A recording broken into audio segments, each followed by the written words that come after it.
everyone. It's my birthday. তোর birthday, তাহলে হালকা করে তুই মন মারাগা বন্ধু তোমায় কেমনে বলি তোমার আশায় বাঁধলাম ঘর।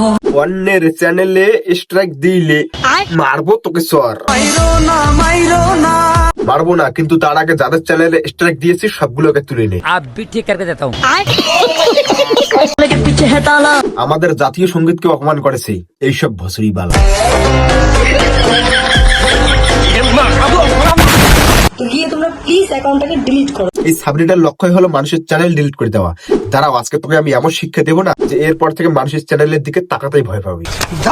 ঘরে কি কোনো শিক্ষা টিক্ষা কিছু দেয়নি কোনোদিনও? ওরে বাবা, এ তো দেখছিস তোদের মায়ের বড় গলা। তা বলছি মামনি, তোদেরকে তোদের বাড়ি থেকে শিক্ষা দেয়নি যে সবকটা ছাগল মিলে জাতীয় সঙ্গীতকে নিয়ে খিল্লি উড়াচ্ছে? ये भैंचो सारे मिलके हमको पागल बना रहे हैं। ভাগ্যে জয় ভাগ্যে ক্ষয়, ভাগ্যে ভাগ্যে টক্কর হয়। আর এই ঢ্যামনা সুদার মতো ছেলেকে বিয়ে করলে 1 বছরের মাথায় ডিভোর্সও হয়। রোস্ট ভিডিও বানাও। হ্যাঁ দিদি, বানাচ্ছি তো, একটুখানি ধৈর্য ধরো। তুমি আমাকে রোস্ট করেছো, তুমি কি আমার কাছ থেকে পারমিশন নিয়েছো? একই দিদি, এখন তো বললে রোস্ট ভিডিও বানাতে, এবার বানাচ্ছি আর তুমি বলছো পারমিশন নেওয়ার কথা। এইরকম করলে কিন্তু আমি খেলবো না। আমি চাইলে তোমার নামে কেস করতে পারি। প্লিজ দিদি, আমাকে ক্ষমা করে দিও, আমার নামে কেস করে দিও না। কি ভাবছো এরকম করে বলবো? তোমাকে নিয়ে সেরকম একটা রোস্ট ভিডিও হয়নি। আচ্ছা, তোমাকে নিয়ে এত রোস্ট ভিডিও হয়নি, তা আমি একটু তোমাকে নিয়ে রোস্ট ভিডিও বানাচ্ছি, দেখে বলবে তো কেমন হয়েছে। বা কেউ আমাকে যে এরকম একটা কথা বলবে, আমি সেরকম কোনো কাজ করি না। না দিদি, কিন্তু রোস্ট হওয়ার মতো কিছু কাজ করে না, একবারে ডাইরেক্ট মানুষের খিস্তি খাওয়ার মতো কাজ করে। না হলে কি এরকম কেউ করে? এই সব বান্দর লোকদের আমি দেখতে পারি না। দিদি ওখানে কত সুন্দর করে লেকটি পরে পথ দোলাচ্ছে, আর ও ওখান থেকে গাড়ি নিয়ে যাচ্ছে। ভাই, রাস্তাটা কি তোদের গাড়ি নিয়ে যাওয়ার জায়গা? গাড়ি নিয়ে রাস্তায় নিচ দিয়ে যেতে পারিস না? দিদি গুলো কত সুন্দর করে রাস্তার মাঝখানে পথ নাচাচ্ছে, আর তাকে তোরা ডিস্টার্ব করতেছিস। এর জন্য দিদি কিন্তু তোমাদের নামে পুলিশ কেস করবে। আমি চাইলে তোমার নামে কেস করতে পারি। বলছি মামনি, রাস্তাটা কি তোর বাবার সম্পত্তি যে তুই ওখানে পথ নাচাবি আর মানুষ সেখান থেকে বাইক নিয়ে যাচ্ছিস, তার উপর তুই চেঁচাচ্ছিস? এইরকম কাজ করবি আর তুই বলছিস তুই রোস্ট হওয়ার মতো কোনো কাজ করিস না? মানে রাস্তাঘাটে মজুরি করে 2-4টে ফলোয়ার কামিয়ে নিজেকে বড় হনুমান ভাবতেছিস নাকি?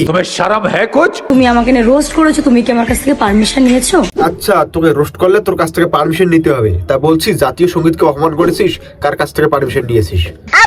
রাস্তার মাঝখানে মজুরি করতেছিস, কার কাছ থেকে পারমিশন নিয়েছিস? যাদের চ্যানেলে স্ট্রাইক মেরেছিস তাদেরকে কি একবার ওয়ার্নিং দিয়েছিস? এখনো সময় থাকতে থাকতে সরি ভিডিও আপলোড করেছো, তোমার ভুল হয়ে গেছে। যাদেরকে তুই ছড়ি ভিডিও বানাতে বলেছিস তারা ছড়ি ভিডিও বানাবে কি বানাবি না সেটা আমি জানি না, কিন্তু তুই যদি ভালো মানুষ হয়ে থাকিস তাহলে জাতীয় সঙ্গীতকে নিয়ে যে খিল্লি উড়িয়েছিস সেটা নিয়ে একটা ছড়ি ভিডিও বানাবি। আর অপেক্ষায় রইলাম, নইলে আবারও আসবো, আর এবার আসলে বুম। আমি ভুল করলো তুমি সরি বলবা, তুমি ভুল করলো তুমি সরি বলবা, কারণ ও হলো ছাপিড়ি, আর ছাপিড়িদের মাথায় কখনো বুদ্ধি থাকে না, আর তার জন্য কোনটা ভুল কোনটা ঠিক তারা সেটা বুঝতে পারে না। কথা কি ক্লিয়ার না ভেজাল আছে? এই হলো একটা চান দিয়ে পাঠা। পাঁচজনটা এত বড় একটা দামড়া হয়েছে আর সামান্য মাথায় বুদ্ধিটুকু নেই যে জাতীয় সঙ্গীতকে নিয়ে এরকম করে খিল্লি উড়াচ্ছে। এই গান্ডুটা শুধু জানে বছর বছর কিভাবে বিয়ে করতে হয় আর কিভাবে ডিভোর্স দিতে হয়। শোন বাঞ্চর, তোকে একটা আমি কথা বলি, সব জিনিস নিয়ে মজা করতে নেই, সব জিনিস তোদের মতো সস্তা হয় না, বুঝতে পেরেছিস? ছাপড়ি, এই ওয়ার্ডটা আমি এখন আমার কমেন্টে প্রায় পাচ্ছি। আচ্ছা, তার মানে এতদিন পর মানুষ তোকে চিনতে পেরেছে।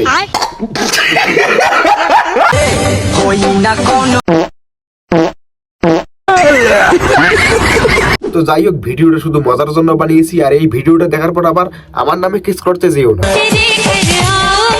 কি বললি? আমার ঘর আসবি? তো বন্ধুরা, ভিডিওটা কেমন লাগলো অবশ্যই কমেন্ট বক্সে জানাবেন, আর যদি ভিডিওটা ভালো লাগে তাহলে আর কি ঠোকো।